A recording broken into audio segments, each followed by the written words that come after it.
हाय।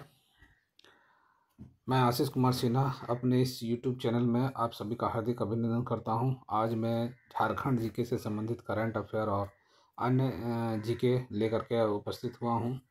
आज का हमारा टॉपिक है झारखंड भारत में प्रवासी भारतीय दिवस सम्मेलन 2025 और इससे संबंधित और भी बहुत सारे जीके झारखंड से संबंधित जीके हैं, जिसको मैं बारी बारी से आप समूह के बीच बताने का प्रयास करूंगा।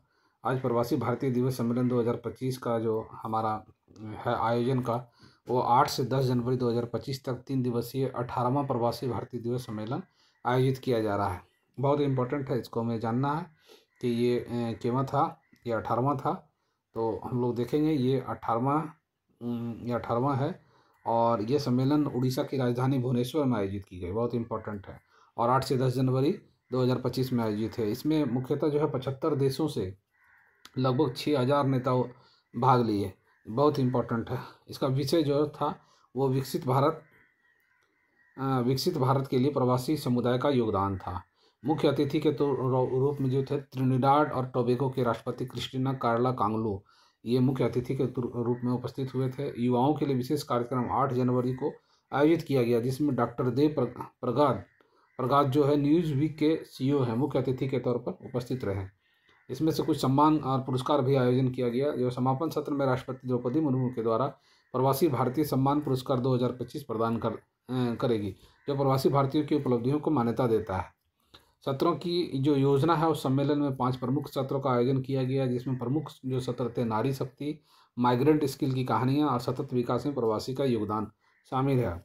इसमें मुख्यतः उड़ीसा पर फोकस किया गया है। यह उड़ीसा की राजधानी भुवनेश्वर में भी आयोजित की गई थी और मुख्यतः फोकस किया गया है कि आयोजन वैश्विक भारतीय डायस्पोरा में उड़ीसा की सांस्कृतिक विरासत, पर्यटन, आर्थिक स्थिति, आर्थिक अवसरों से अवगत कराएंगे, ताकि जो है हमारे जो क्षेत्र हैं उससे उस क्षेत्र में जो है सतत विकास संभव हो सके, और होलिस्टिक डेवलपमेंट में जो है जो क्षेत्र पिछड़ रहा है उससे अपेक्षा की जाती है कि जो प्रवासी भारतीय हैं उनसे यहाँ आकर के बहुत तरह के जो आयाम है वो अपना लगाएं। मुख्यतः जो है इसका जो आयोजन हो वो मुख्य रूप से हमारे महात्मा गांधी के प्रवास के आगमन पर हुआ था। 9 जनवरी 1915 को जब वो भारत आए थे, उन्हीं के उपलक्ष्य में यह प्रवासी भारतीय दिवस मनाया जाता है। इसमें मुख्य फोकस है कि भारतीय प्रवासियों को जो भारत के प्रति जो है सहानुभूति उत्पन्न करने की चेष्टा की जाए। इस दिन को मनाने का मकसद विदेशों में रहने वाले भारतीय समुदाय को भारत से जोड़ना और उनके योगदान को पहचानना है। इस दिन विदेशों में रहने वाले भारतीयों को सम्मानित किया जाता है, ताकि वो भारत के प्रति उनकी सहानुभूति जो है बरकरार रहे, और प्रवासी भारतीय समुदाय को भारत के विकास में शामिल करने के लिए युवा प्रवासी भारतीय दिवस भी मनाया जाता है। इस दिन युवा को नेतृत्व का समावेशन किया जाता है, ताकि नवाचार और नेतृत्व क्षमता में वृद्धि हो सके। इस बार जो है युवा नेतृत्व के लिए हमारे जो है 8 जनवरी को जो आयोजित किया गया था वो थे युवाओं के लिए 8 जनवरी को डॉक्टर देव प्रकाश, जो न्यूज़ वीक के सीईओ मुख्य अतिथि के रूप में आए। तो इस तरह से उनको प्रोत्साहित किया जाता है, उनको भारत के प्रति जो है सजग रखने के लिए, और उन्हें सम्मानित भी किया जाता है, ताकि भारत का दृष्टिकोण उनके प्रति बरकरार रहे। तो ये बहुत ही इम्पोर्टेंट है, और हम लोग आज युवा प्रवासी भारतीय दिवस के बारे में जाने। इसके बाद झारखंड से संबंधित एक और है, हम लोग देखते हैं झारखंड में विधवा पुनर्विवाह योजना। झारखंड में विधवा पुनर्विवाह योजना जो है झारखंड सरकार ने 6 मार्च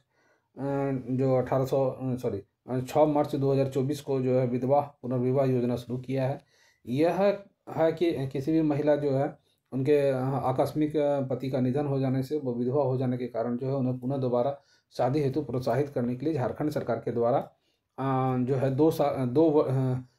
2 लाख रुपये के प्रोत्साहन राशि देने का भी प्रावधान किया गया। अगर दोबारा शादी करती है तो विधवा महिलाओं को 2 लाख रुपये दिए जाएंगे। और इसके साथ साथ जो है झारखंड के निवासी होना, इसमें कुछ शर्तें रखी गई है। जो झारखंड का निवासी हो अनिवार्य है, साथ में उसकी आयु भी विवाह योग्य होनी चाहिए, ना कि वो 60, 70, 80 वर्ष की हो तो फिर विवाह योग्य ही नहीं है, तो फिर विवाह करने की आवश्यकता नहीं होती है। सरकारी नौकरी, पेंशन और आयकर दाताओं को इस योजना के लाभ से नहीं मिलेगा, इसे वंचित रखा गया है। इस योजना से लाभ नहीं मिल पाएंगे। लाभार्थी का पति का मृत्यु प्रमाण पत्र प्रस्तुत करना आवश्यक होगा।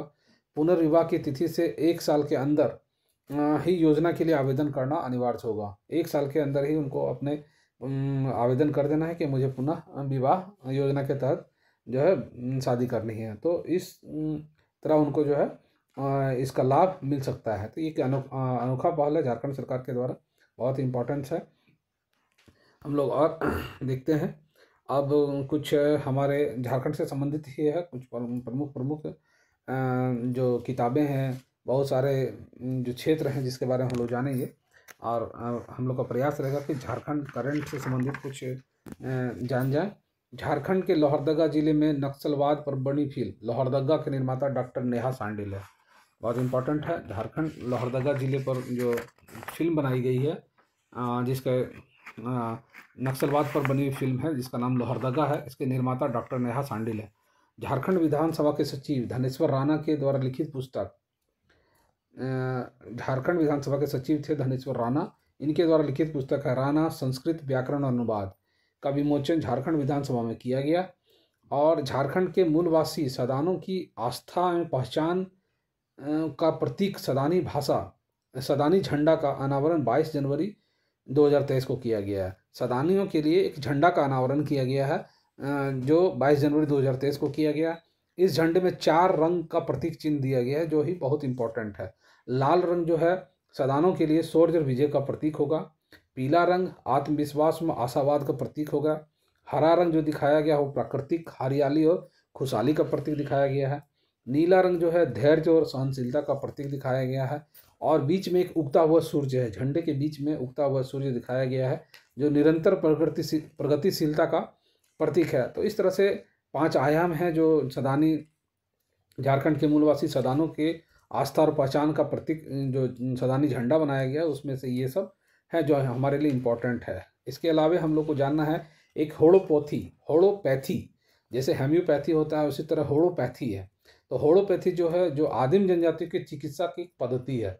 चिकित्सा पद्धति जैसे पुरातन जनजाति क्षेत्रों में जो है होड़ोपैथी का इस्तेमाल किया जाता था। जैसे पैर टूट जाना या फिर किसी तरह से चोट लग जाना तो वो जड़ी बूटी के माध्यम से और अपने जो स्किल है उसके माध्यम से, जैसे किसी बकरी या गाय या जानवर का जब पैर टूट जाता है तो होड़ोपैथी के माध्यम से उस डंटा से बांध करके उसमें जड़ी बूटी लगा करके उनका उपचार करके उसको 15-20 दिन 1 महीना तक उसको उसी तरह से रखा जाता था जिससे वो ठीक हो जाते थे। तो ये भी एक पद्धति है इसका नाम होड़ोपैथी है जो आदिम जनजाति की चिकित्सा की पद्धति थी। ये झारखंड सरकार की TSC ने इस पद्धति को संरक्षित करने का फैसला किया है कि ये पद्धति को उसको प्रश्रय दिया जाए।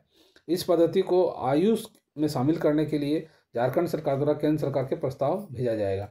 झारखंड सरकार ने केंद्र सरकार को प्रस्ताव भेजा है कि इस पद्धति को भी आयुष मंत्रालय में इसको जगह मिले। इसे सेंट्रल रिसर्च इंस्टीट्यूट ने अपने शोध से सही माना और इसे मान्यता दी जाएगी। तो ये होड़ोपैथी जो है जब इसको मान्यता मिल जाती है तो ये भी एक चिकित्सा पद्धति होगी। पुस्तक झारखंड में फिल्म निर्माण की संभावना एवं चुनौतियाँ के लेखक जो हैं परवेज कुरैशी हैं। पुस्तक झारखंड में फिल्म निर्माण की संभावना एवं चुनौतियों के लेखक परवेज कुरैशी हैं। रांची के प्रेस क्लब में किस कवि एवं पत्रकार की पुस्तक अछूत नहीं हूँ मैं का जो लोकार्पण किया गया वो प्रणव प्रियदर्शी के द्वारा लिखा गया है। रांची प्रेस क्लब में ये कवि पत्रकार की पुस्तक है अछूत नहीं हूँ मैं, ये प्रणव प्रियदर्शी की पुस्तक है, बहुत इंपॉर्टेंट है। अब हम लोग देखते हैं आगे कोचे कोड़वा, सुलेमान मुर्मू का एक पुस्तक है कोचे कोड़वा कड़वा जो सुलेमान मुर्मू के द्वारा लिखा गया। सिद्धू कानू द भारत होल, यह तुहिन सिन्हा का लिखा हुआ है एंड क्लार्क प्रसाद दोनों के द्वारा लिखा हुआ पुस्तक है Sidhu Kanhu the Bharat Hul. The making of Narendra Modi and unmaking of Jawaharlal Nehru, ये विवेकानंद झा के द्वारा लिखा गया किताब है the making of Narendra Modi and unmaking of Jawaharlal Nehru. पुरुष प्रधान नृत्य जो कुछ हैं जो जिससे पता चलता है कि ये महिला प्रधान है लेकिन ये कुछ पुरुष प्रधान नृत्य हैं जिसको हम लोग को जानना है। छऊ, पाइका, नटुआ, फिरकाल, कठोरवा, मर्दानी झूमर, दसाई, डणधारा, दंसय, मंडा, फगुआ, हुंटा और रास, ये पुरुष प्रधान नृत्य हैं जिसे हमें जानना। महिला प्रधान नृत्य है डमकच, अंगनाई, करिया, जनानी, झूमर, टूसू, कली, गेना और जरगा। ये बहुत इम्पॉर्टेंट है, इससे प्रश्न बनते ही बनते हैं, इसलिए इसको बारीकी से लिखा गया है, इसे आपको याद रखना आवश्यक है। सामूहिक और पुरुष महिला और पुरुष दोनों के द्वारा जो किया जाता है, जैसे महिला पुरुष दोनों मिल करके जो नृत्य करते हैं उसका नाम है जोमनमा, माधे, माघे, नचनी, सकारात, करम, बा, राचा, हेरो, हरियो, हल्का, जतरा, जापी, जदूर और ठड़िया, ये सब जो नृत्य हैं वो महिला पुरुष दोनों मिलकर करती है, तो इसके सामूहिक नृत्य बोला जाता है। झारखंड से लद्दाख तक का लोकार्पण किया गया, जिसकी लेखिका रश्मि शर्मा है। झारखंड से लद्दाख तक वर्ल्ड टीवी समिट, झारखंड का टीवी के क्षेत्र में विशेष कार्य करने के कारण पुरस्कृत किया गया है। इस समिट का आयोजन वाराणसी में किया गया है। इनोवेशन ऑफ विज्ञान को बढ़ावा देने के लिए टेक्निकल फेस्टिवल का आयोजन किया गया था, जो बीआईटी मिश्रा के द्वारा किया गया है। राष्ट्रपति द्रौपदी मुर्मू के द्वारा झारखंड के 4 कलाकारों को संगीत नाटक अकादमी पुरस्कार से नवाजा गया है। वो थे प्रोफेसर अजय मलकानी नाटक और निर्देशन के लिए, दुर्गा प्रसाद मुर्मू संथाली संगीत के लिए, चेतन जोशी बांसुरी वादन के लिए और विजेंद्र पटनायक छाऊ नृत्य के लिए। बहुत इंपॉर्टेंट है, ये सब आपको याद रखना है। कुछ करंट अफेयर और हैं। अबुआ स्वास्थ्य बीमा योजना जिसकी घोषणा 26 जनवरी 2024 को की गई थी, इसकी शुरुआत चंपाई सोरेन के द्वारा किया गया था। 15 लाख तक इलाज की व्यवस्था की गई थी। इसमें शर्त आयुष्मान कार्ड जिनका नहीं होना चाहिए, आयुष्मान कार्ड जिनका नहीं बना होगा उनको 15 लाख तक जो है मुफ्त इलाज की व्यवस्था की गई है अबुआ स्वास्थ्य बीमा योजना के तहत। हिस्ट्री ऑफ संथाल परगना पुस्तक के लेखक जो हैं डॉक्टर सुनील कुमार हैं। और सभ्यों के बीच आदिवासी पुस्तक है, जिसके लेखक है महादेव टोपो। गुरुदाक कासादाक रूपचंद हांसदा की पुस्तक है। The Humming Soul doctor Divya Singh की पुस्तक है। और महात्मा गांधी की झारखंड यात्रा ये अनुज कुमार सिन्हा की पुस्तक है, जो बहुत इंपॉर्टेंट है। That thing called love Tuhin Sinha की पुस्तक है, that thing called love. Sumrai Tete as a role model athlete for younger people in India, Saroj Lakra का लिखा हुआ है। हाउडी मोदी शैलेंद्र महतो का है। स्वर तरंगिनी रश्मि कुमारी का। The Soldier's Girl Swapnil Pandey का। जंगल तंत्रम श्रवण कुमार गोस्वामी। क्रोमोजोम्स प्रोफेसर कामिनी कुमार का। The Legend of Birsa Munda Tuhin Sinha और अंकिता वर्मा का लिखा हुआ है। जंगल पहाड़ का पाठ महादेव टोपनो का है, महादेव टोपनो ने लिखा है जंगल पहाड़ का पाठ। माने रेना आहारा ये निरंजन हांसदा का है। The Great Indian Tea and Snakes Kritika Pandey, The Great Indian Tea and Snakes Kritika Pandey के द्वारा लिखी गई है। अलोन बहा जोबा मुर्मू का है। Love at the Facebook Nikita Singh. जड़ों की ज़मीन जनसीता करकटा की पुस्तक है, जड़ों की ज़मीन बहुत ही पॉपुलर और फेमस पुस्तक है। The great tribals warrior of Bharat Tuhin Sinha and Ambalika की लिखी हुई पुस्तक है। आंगन की गोरैया मुक्ति सहदेव की पुस्तक है। आदि धर्म रामदयाल मुंडा की पुस्तक है। जाबा बहा कहानी संग्रह है तरासीन बास्के का, जाबा बहा कहानी संग्रह Tarasin Baske. Living without honour Shiv Khera की पुस्तक है। सवर्णका बालिरे सानन पंजय कजली सोरेन 2022 में साहित्य अकादमी का पुरस्कार इनको मिला है, इसी के लिए सवर्णका बालिरे सानन पंजय के लिए कजली सोरेन को।